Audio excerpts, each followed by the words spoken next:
everyone. This is Mike Johnston from HJC. Thrilled that everyone's here to join us for the next hour. We've got a great presenter in Ted from Sick Kids. Patricia Tynan is here as well, so let's kick this off. I'd like to say that Ted is really I call him the James Brown of fundraising here in Canada. Hardest working fellow. So thrilled that he'll join us in the next number of minutes to give us a case study from Sick Kids.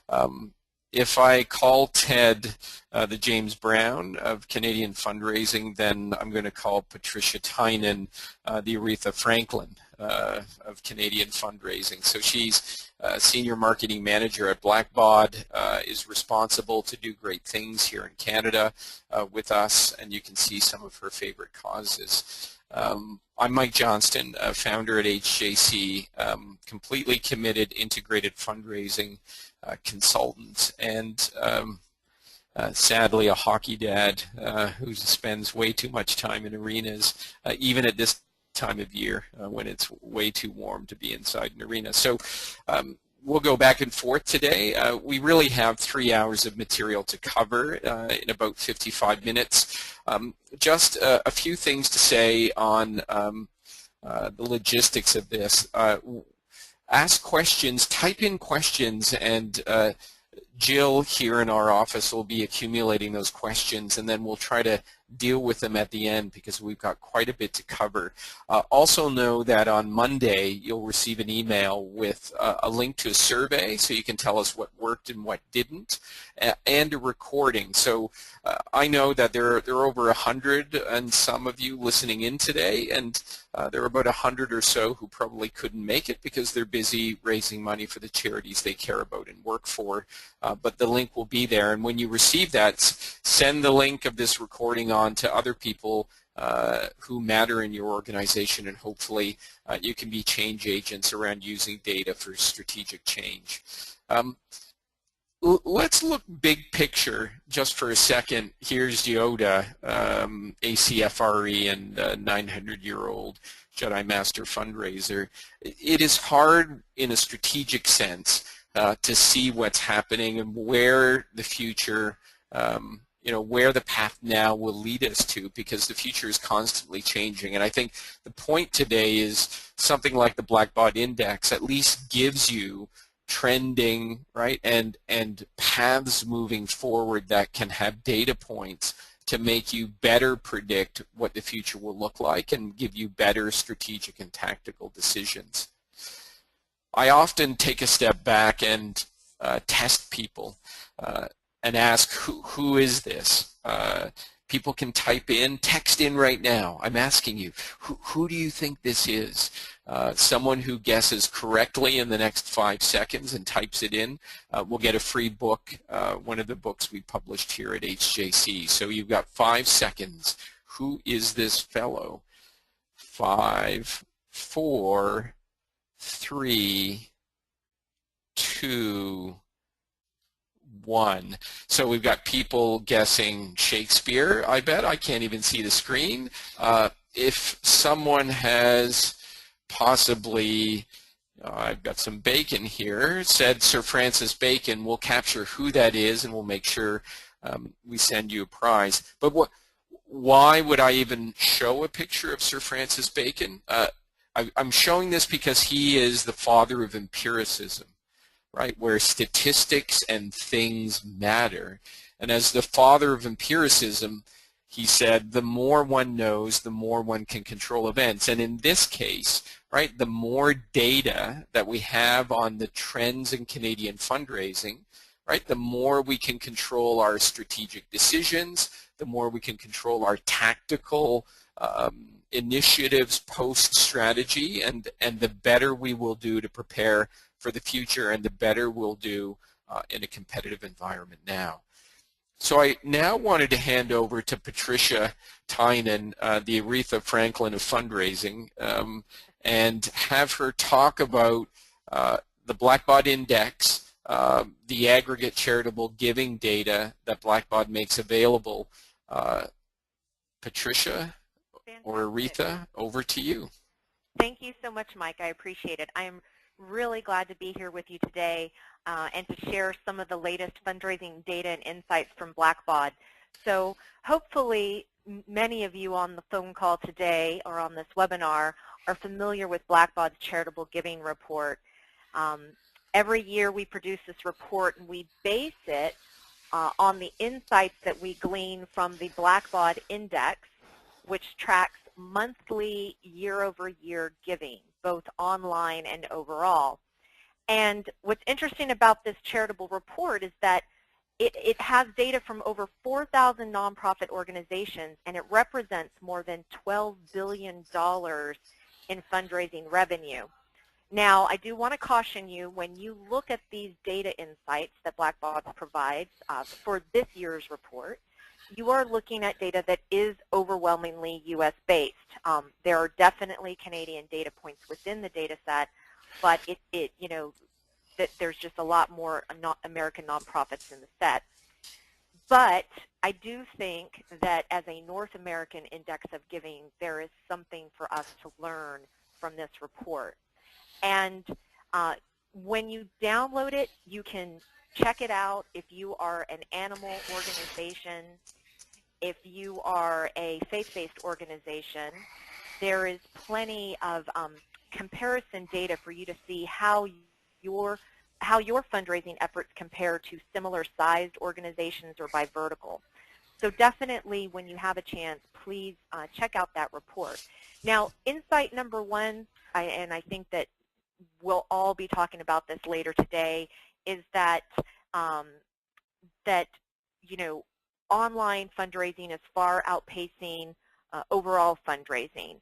And maybe it is a little bit like the chicken or the egg, but I think that it doesn't matter the cause of what's driving that online giving growing by a greater percent. Is it because you nonprofits are making the investment in online fundraising technology and courting your donors to give that way, or is it because of the generational preferences?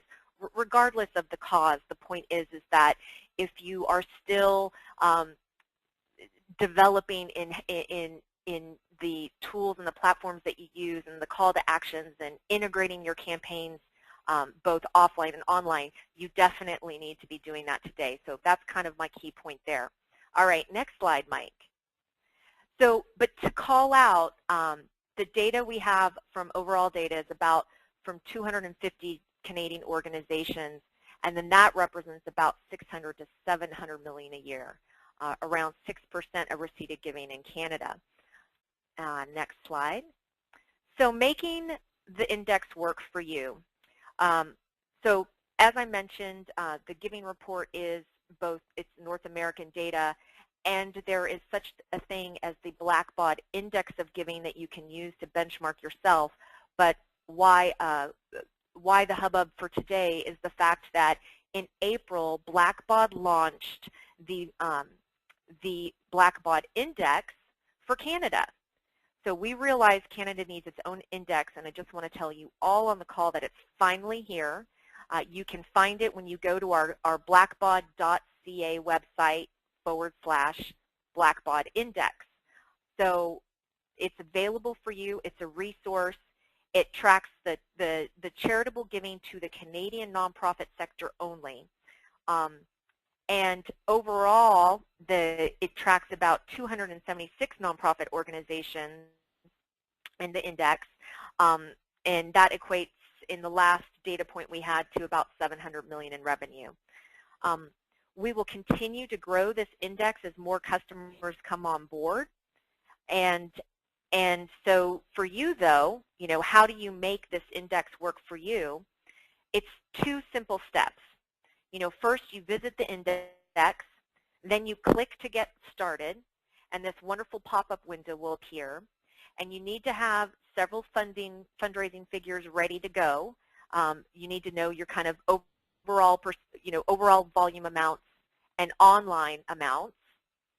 And then type them here into the fields that you see. I will recommend that you do more than 4 months worth of data. You need to probably as many data points as you can enter in month over month, because the index itself, similar to when you're looking at a stock market index, it's a rolling average of the prior 3 months. So you need 3 months worth of data to give you one data point.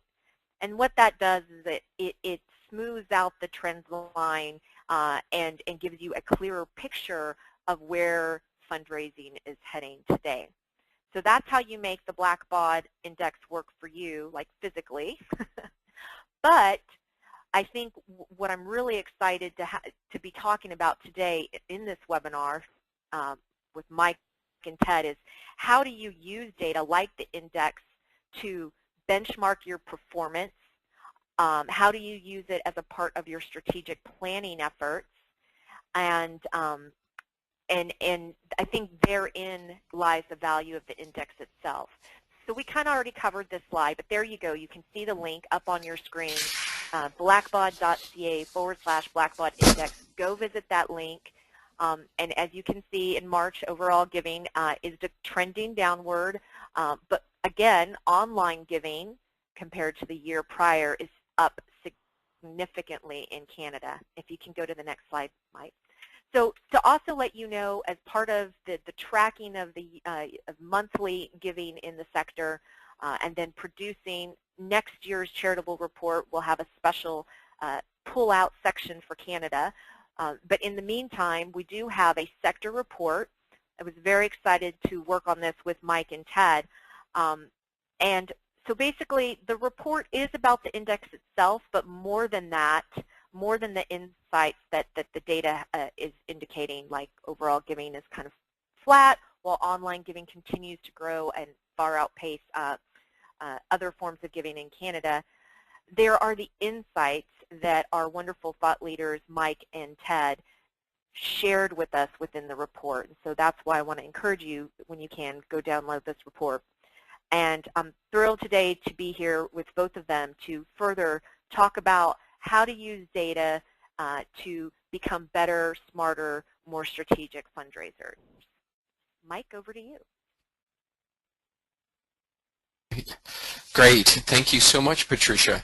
So I wanted to take snippets from our report that tie to the launch of the index, and I wanted to draw out bits and pieces that help you show trends that are related to the report and quite separate within the sector. And I first wanted to talk about the evidence of the maturity, yet the conservative nature of this sector.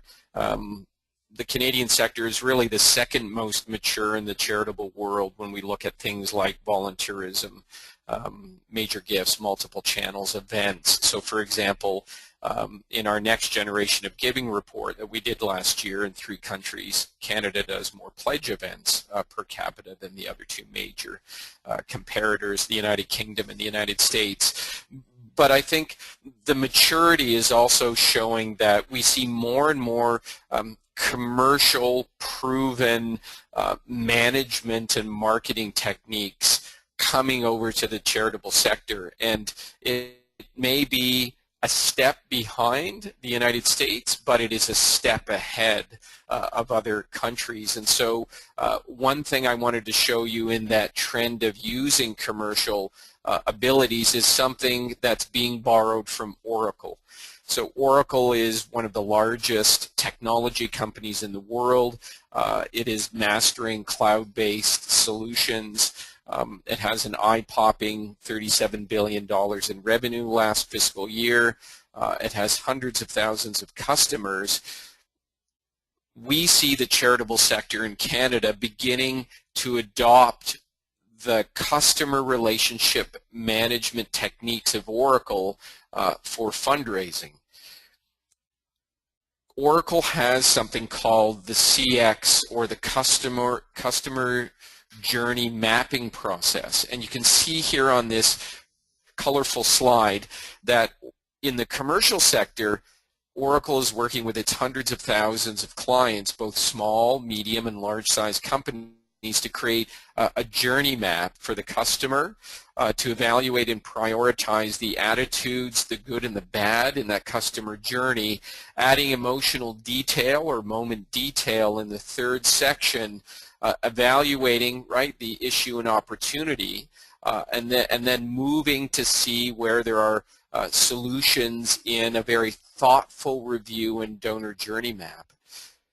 You can see in the bottom, they love to share how Oracle is creating and sharing this journey map for customers, but now we're seeing organizations in the charitable sector in Canada using the Oracle journey map for donor journey mapping. So what you see on the screen is the beginning of that commercial technique for the Parkinson Society of Canada. So to get ahead of the competition, to do better in strategic planning, they are adopting these techniques. When I see this happening with our clients in the sector, it reminds me that we are a more mature and professional sector than the rest of the world, and we are almost at the point of being as professional as the American charitable sector. So I want you to put that into context when you look at the Blackbaud Index, that sometimes we don't seem to be as advanced as the American charitable sector, but we are almost right behind them in comparison to Europe or Australia. And seeing this Oracle donor journey mapping process reminds me that all of you listening in just need to push forward and adopt these commercial techniques that we need in our sector. When I look at the index as well, in the aggregate, we noticed that there was not the dip in giving like the United States or the United Kingdom in their index, and in part because I'm reminding us that the Canadian economy is a commodity-led one, and it's insulated from this recent recession. It doesn't mean we had a steep arrow of increase in giving through the UK and US recession times, because we are a more conservative society economically.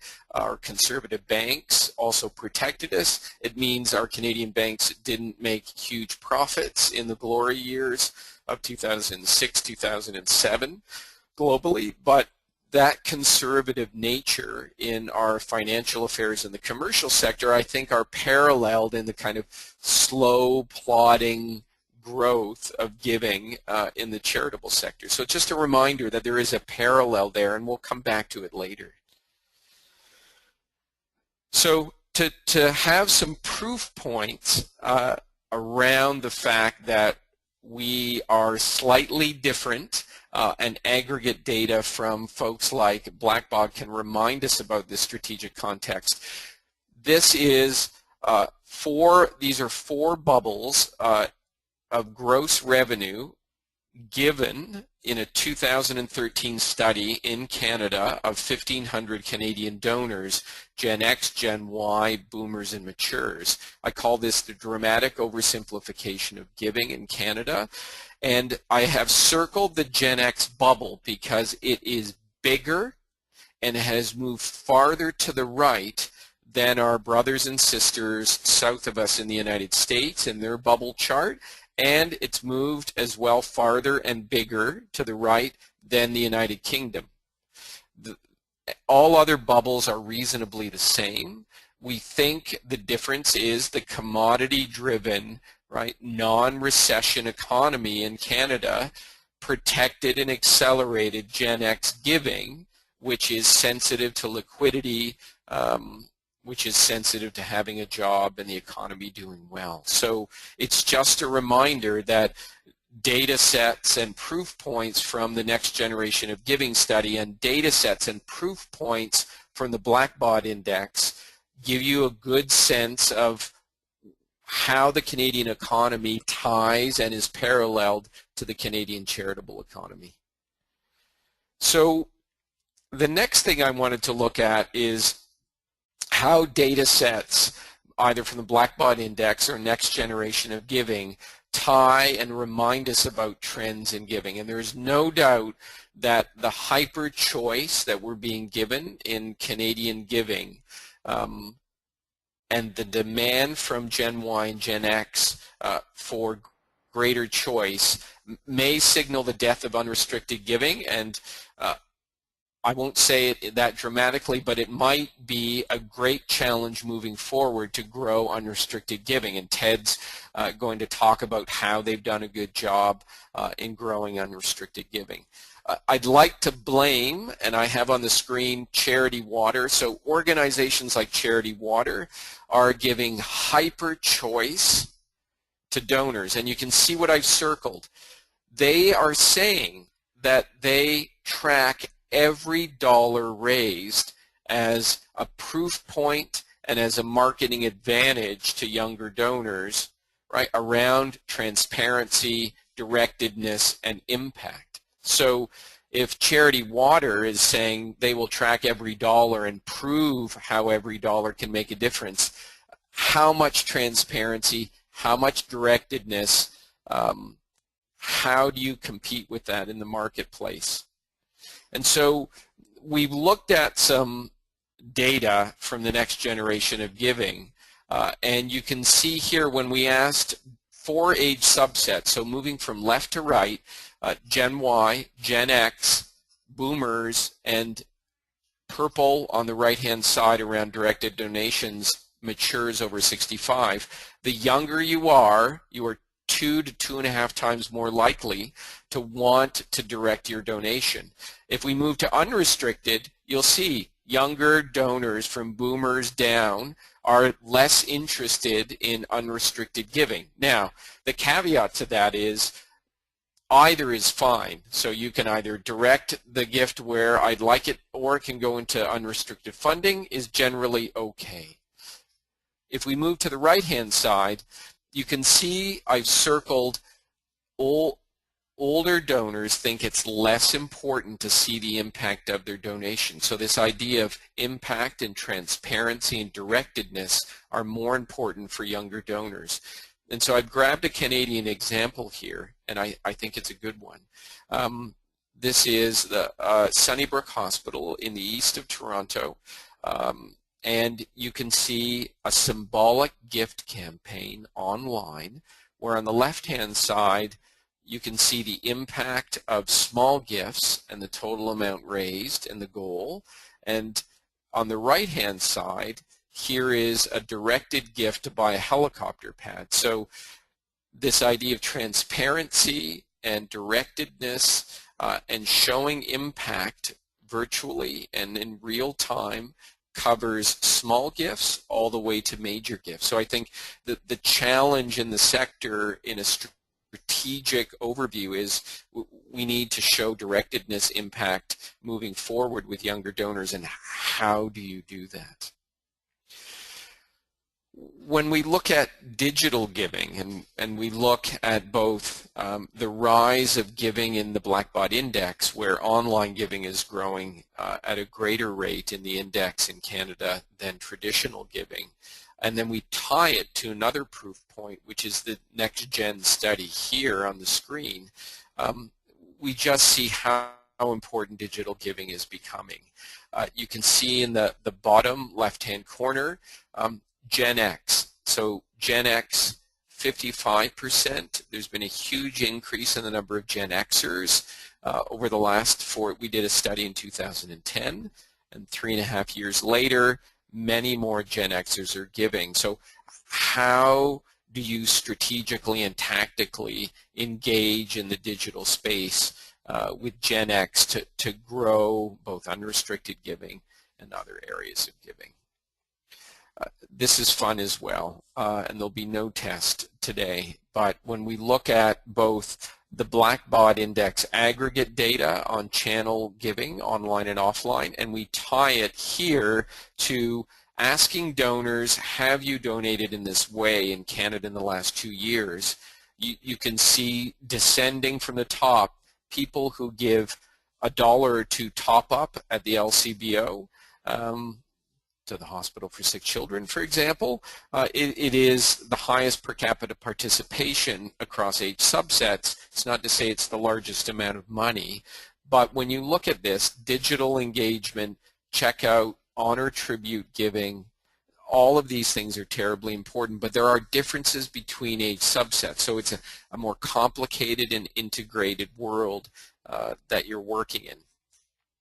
So in the same way that I talked about DX, the Oracle section here, Oracle gives us a donor journey mapping process to bring over strategically, and I think we see also best practice organizations in a mature marketplace assuming commercial techniques of strategy maps and balanced scorecards. So what is a strategy map, and how does that help you both leverage data and create more effective plans? It was only about 15 years ago that the first strategy map was created in the commercial sector. It was Southwest Airlines, and it is an upward cascading connection between people to making profit. And so you'll see here, as we look down and get to the bottom, they understood that creating a strategy that said, let's have our ground crews turn planes around faster, which will give us better on-time flights, lower prices, and ultimately greater profitability, is stating the obvious that was never stated before in a management and business process like the strategy map. At the top, for nonprofit organizations, it's not making a profit, it's raising more money for the mission. And so people become terribly important in strategy maps, and it's the same in us investing properly in the skill sets of good fundraisers, right, to do great things at the bottom to lead to raising more money and having happier clients. And on the next page, you can see the strategy map starting to connect to proof points and data sets. And so you can see in the bottom right-hand corner, right, ground crew training, right, and aligning those staff, right, to the strategy leads all the way up to these targets and indicators. So the strategy map is a powerful way to connect in fundraising, right, the people who are taking care of donors, right, all the way up to the ultimate goals. So connected to strategy map is the balanced scorecard. What is the balanced scorecard? It is a commercial technique that's used by over 50% of Fortune 1000 companies, and we think leading nonprofits in Canada, right, to build out a model where people are aligning, right, to performance and goals. So here's a quick case study in just 2 or 3 minutes. Towson University is a university just on the outskirts of Baltimore. If you watched The Wire and enjoyed that, when I used to drive to Towson, I felt like I was driving through an episode of The Wire. Towson University had some challenges, but they wanted to get people together in person to build this balanced scorecard, and it's worth it. Towson University's VP Advancement was Gary Rubin. He wanted to use these strategy map and balanced scorecard techniques to better engage donors and alumni. He spent months with us and 2 days in a room with 30 people in a mud fight to create what's on the screen. And what's on the screen in the bottom left-hand corner is the strategy map, right, for donor and alumni engagement to show the interconnectedness of the people at the bottom, right, all the way up to strategy. And on the right-hand side is the empirical, right, evidence and structure of what every human being in different departments are going to do in a coordinated sense between alumni affairs, fund development, and communication to give people a better customer journey. So I think the best practice in our very mature marketplace that the index shows is to have strategy map connected to balanced scorecard, connected to donor journey mapping.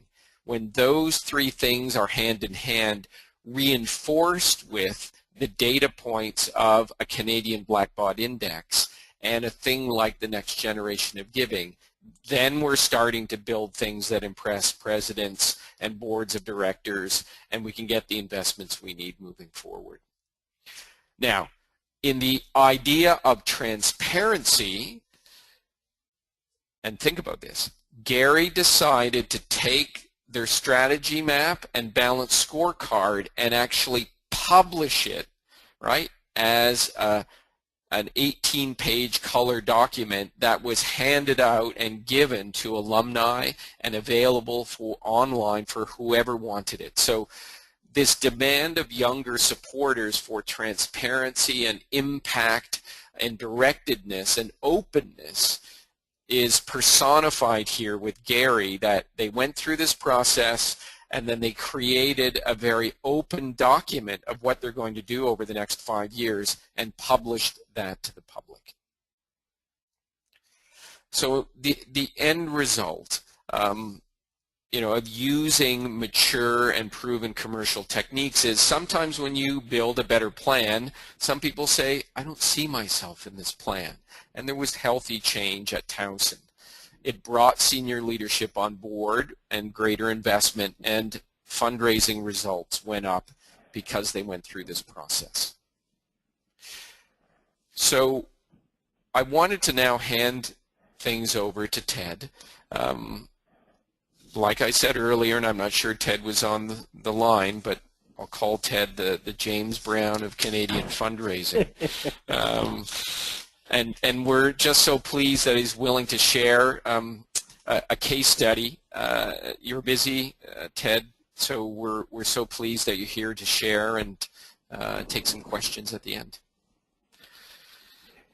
Over to you.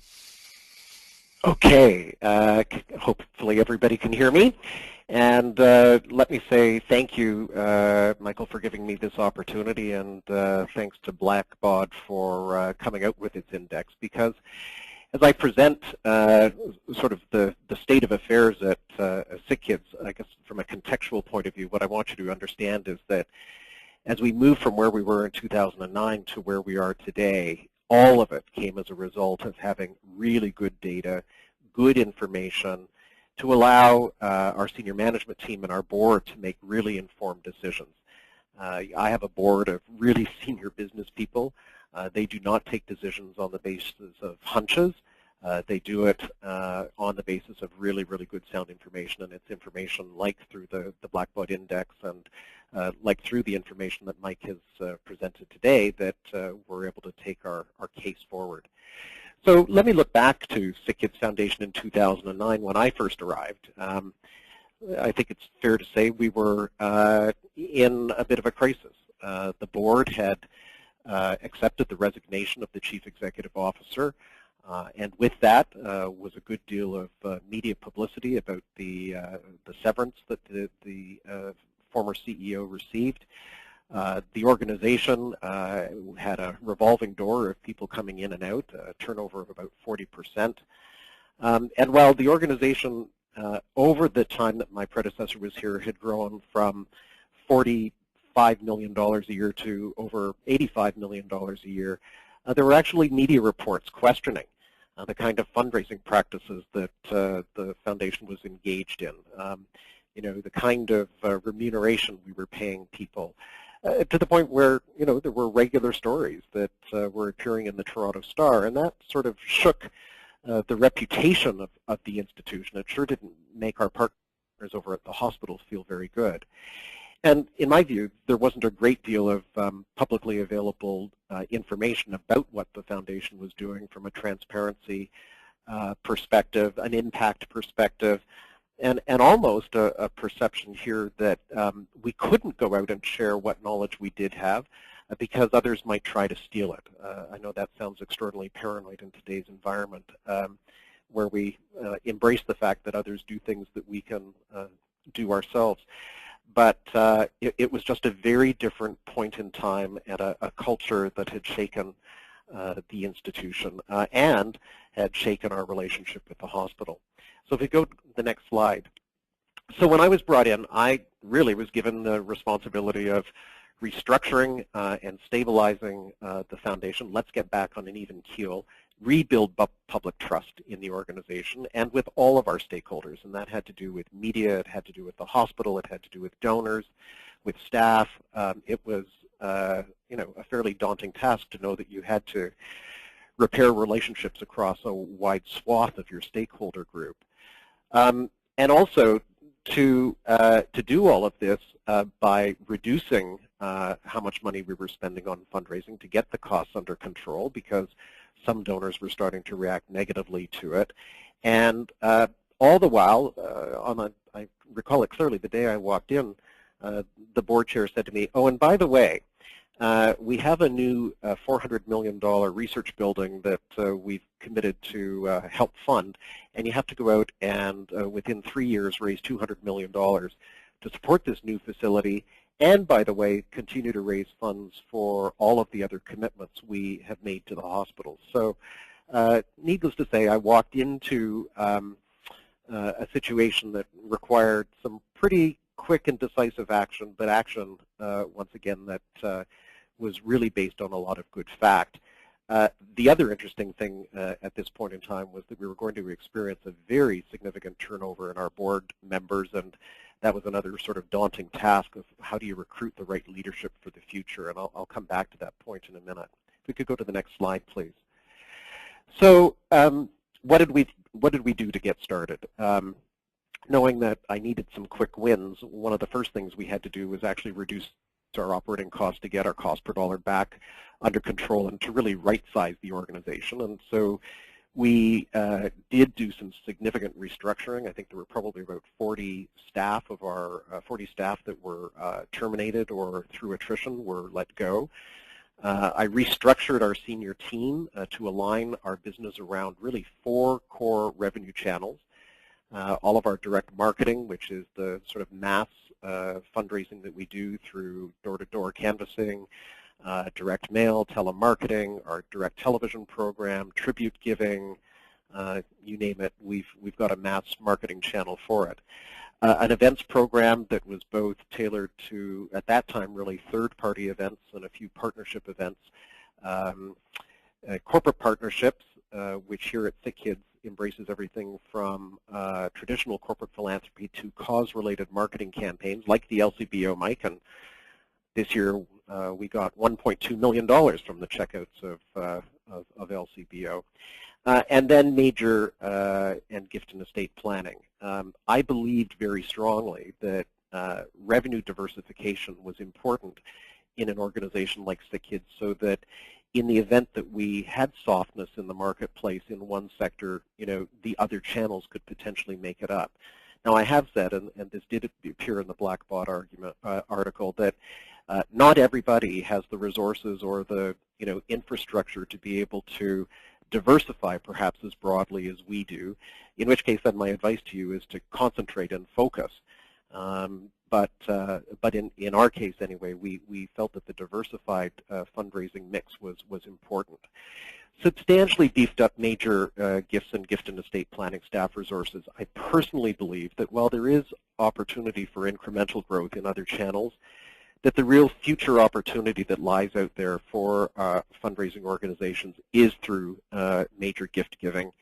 And I'll show you in a bit how we have been able to be successful in that respect.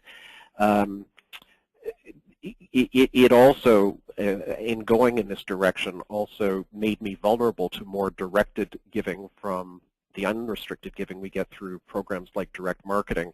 And so the real challenge was, how do you try to balance the continued requirement for unrestricted giving against the knowledge that likely if you're going down the major gifts route, you are going to get into more kind of directed giving, and I'll come back to that point later. One of the very first things we did was develop a strategic fundraising plan with both my board's input, the hospital input, staff input here, and drawing out a lot of data that allowed us to evaluate not only our own past performance, but what were the trends in the marketplace, what was happening, and how could we really look at those trends and determine where we needed to be. And that was a very valuable exercise that has really governed how we've operated from a fundraising perspective over the last couple of years. Interestingly, when my board chair said you've got to go out and do a $200 million campaign, there was nobody in the organization who had actual experience in mounting a capital campaign of this size or nature, with the exception of me. And so I really took it on as my own personal challenge and tried to bring the rest of the organization along with me. Well, you'll hear what the results of that are shortly.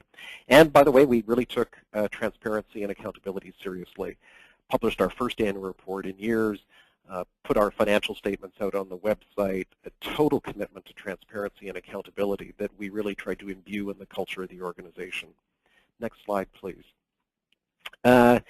In addition, it was really important in the repair of the relationship with my partner at the Hospital for Sick Children to build early rapport. And so I made it a point of building a very strong relationship with the Chief Executive Officer. I can't tell you how many times I hear where you do have separate foundations from the institution where sometimes those relationships get offside. You know, I was very clear from the outset that while I'm accountable to a separate board of directors, I'm here to serve the hospital, I'm here to serve the CEO, and I think that set the tone for the relationship going forward.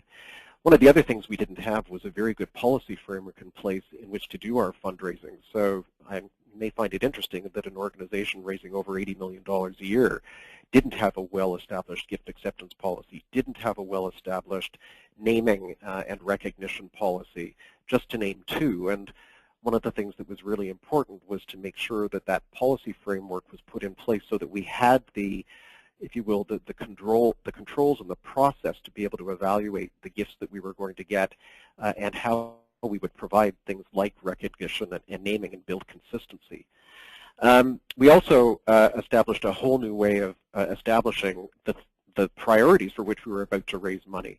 When I arrived, I was told that there were something like 400 different priorities. They were all color-coded against levels of importance and timelines, and I just said, how can I make a case to a donor around 400 different priorities and let them believe that they can have impact? And again, I'm going to sort of short-circuit the story here, but at the end of the day, we developed a very effective process with the hospital in being able to establish fewer but more strategic priorities, priorities that aligned with the strategy of the hospital and its vision of where it wanted to go, but also priorities that we believed were fungible. That is, we believed we could take them to market and successfully fundraise them for them. And so today, I have fewer than 25 priorities.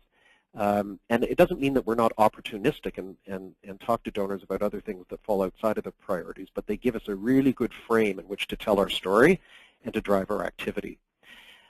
Going back to the unrestricted funding issue, one of the things, again, knowing that more donors wanted to direct their gifts, I needed to think cleverly about where am I going to find additional unrestricted revenue. And part of that answer was staring me right in the face, and that was to say I felt it inherently unfair that donors who were making unrestricted gifts and who were funding the operations of the foundation were, essentially paying the freight, whereas our directed donors were getting 100% of their gift earmarked to where it is that they wanted to go. And I took that fairness argument out to our board and to the community to say, surely it is not reasonable for restricted donors to not have to pay in the legitimate costs of fundraising, donor management, stewardship, recognition, and the like. And so we, in fact, established a 5% levy against all directed gifts. The maximum amount of the levy is $250,000. We said that we will make no exceptions. If somebody doesn't want to pay their fair share of fundraising, then actually maybe we don't want the gift. And I have to say that this has been sort of an unqualified success here at Sick Kids. In the 3 years now that we've had it, I can think of only a couple of donors who walked away, and the amount of money was quite insignificant as a result in comparison to the amount of money that we've actually generated through the levy. We also put in place a 0.5% levy on income from endowment payouts that has also been received well, because what we didn't do was change the payout from our endowments. What we did was ask our investment committee to get higher returns, and fortunately they have. Another thing that we did was to overhaul the entire board nominations process to ensure that we were recruiting people who would bring the right skills and leverage and network. And here's where I may be offside with what is deemed to be good corporate governance, in that we have a large board, 32 people. Why do we have a large board? Well, guess what? The governance looks after itself. But I want a large board, a fundraising board, to make sure that we are getting the right skills, the right advice, the right leverage, the right connections into the community. And so we really re-looked at how we were recruiting board members, what kind of board members we needed, and how we were going to use them strategically. I spent a lot of time building relationships with media, given the former negative press that we were having, to really share our story, to be transparent, and to tell them what our plans were. And I think that had a huge impact in restoring confidence in the organization, but also that we wanted to work with media cooperatively and proactively, and I think it's no mistake that that effort has led to substantially increased media coverage of sick kids over the time that I've been here. And then the final thing that tried to anchor this commitment to transparency and accountability was that we became the first hospital foundation in Canada to become accredited through the Imagine Canada Standards program. It's interesting, when we went through the process to determine our eligibility for accreditation, the reality is that for the most part we stood up well against every single measure. And that was comforting to me and the board, saying, gosh, we're pretty much there. But that really wasn't the objective. The objective was really to let the public know that we had the highest standards and that we wanted to be a leader in being, the first hospital foundation. Leave aside the fact that I used to chair the board of Imagine Canada and felt a responsibility to do it. This was really a strategic decision, though, to, as I say, further anchor our commitment to transparency and accountability. Could we go to the next slide, please? A number of other initiatives, once we got the organization stabilized and had put a lot of this infrastructure in place. I got the cost per dollar from 40 cents down to about 27, 28 cents at the time, and this is where I had a conversation with my board to say, it's time to invest. Here are the reasons why. Here's the data which suggests it. Here, based on our strategic plan, we know we want to get to be a $150 million a year organization sort of within the next 5 to 7 years. And here's how we can go about doing it.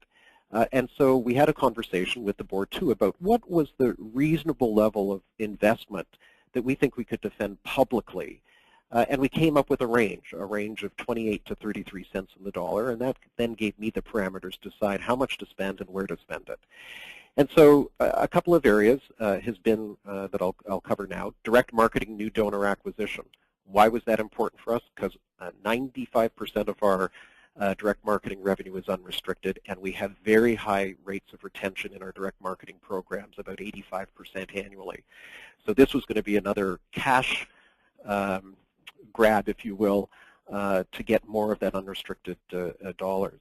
We established a signature events program, no longer wanting to be solely reliant on third-party events, but also to use the signature events program to drive further unrestricted giving and to create properties by which we could engage corporations in both employee engagement, but also corporate sponsorship, because increasingly we know that corporations are wanting to align their brands with other good brands and programs. And so we've launched the Canaccord Genuity Great Camp Adventure for sick kids. We've launched the Glitter in Macau event for the Chinese community. We've launched a program called Scrubs in the City, which is a sort of a very high-end cocktail event, and there will be more to come. But again, very strategic, unrestricted money, alignment of corporate sponsorship opportunities, and quite frankly, another channel in which to bring people into the organization and then move them strategically through other channels like major individual giving. We created a center of excellence for corporate sponsorship, so we could, again, have those kinds of conversations with corporations about aligning our brand with their brand, began aggressive outreach programs in different targeted communities that literally have raised us millions of dollars in a short period of time, and created, if you will, properties that these communities can fund. In the case of the Chinese community, it's an MRI machine for our neonatal intensive care unit. In the case of the Muslim community, it's a fellowship program to bring Palestinian doctors to sick kids to train. In the case of the Caribbean community, it's to undertake a whole capacity building initiative in the Caribbean around kids' cancer. And then we also decided that we needed to further invest in our brand, because in an environment with more competition and declining dollars for people giving declining dollars to charity, one of the things that I think is going to differentiate you is your ability to tell your story. And so we have done a number of different initiatives to get the sick kids story out there. And again, you got to spend money to be able to do that, no matter whether or not it's a big brand campaign or it's something very narrow and targeted and focused. The other thing is that the board held me accountable for actually raising a certain amount of unrestricted giving. I'm not sure how many people have that in their performance objectives, but I sure do. And the board said that I am responsible and accountable every year to bring in 40%. And in light of the data that Mike presented, looks as though I've got my my work cut out for me. But I think that there is a way to continue to do that, and I'll talk about that a little later. And in order to deal with the 60% turnover in our board, I went out and recruited 17 new board members, all within a 2-year period, who really are the next generation leaders. These are people in their late 30s, early 40s, who are going to be business leaders of the future. They, in many cases, are going to be inheriting transformational wealth. I want to inculcate them in the work that we do, get them excited, engaged, and then hopefully their engagement is going to lead to ultimately being big philanthropists to us in the future. Can I have the next slide? Let me talk a little bit about investment in staff, because that's really important for us. I truly believe that our success as charities are going to be the teams that we recruit to work with us. I made a number of strategic recruitments to fill gaps in the organization, personally drawing actually on my own relationships with people as opposed to necessarily looking for the best person out there. It's tough to find people who are the right fit with the right skills, and so did a lot of that. A big investment in staff development. So we invest probably 2% of our entire salary pool in staff development. It's built into everybody's performance plan each year, so that we can make sure that we're helping them grow, but they also see that we're prepared to put the investment in them. We started a mentorship program where senior leaders in the organization will mentor young up-and-coming staff. We have a very competitive compensation program. I should say we're probably one of the larger charities that doesn't pay bonuses. What we want to do is to pay well, so that the performance is everybody's performance, as opposed to necessarily singling out people who are doing better than others. And we wanted to play a leadership role in helping to promote the sector.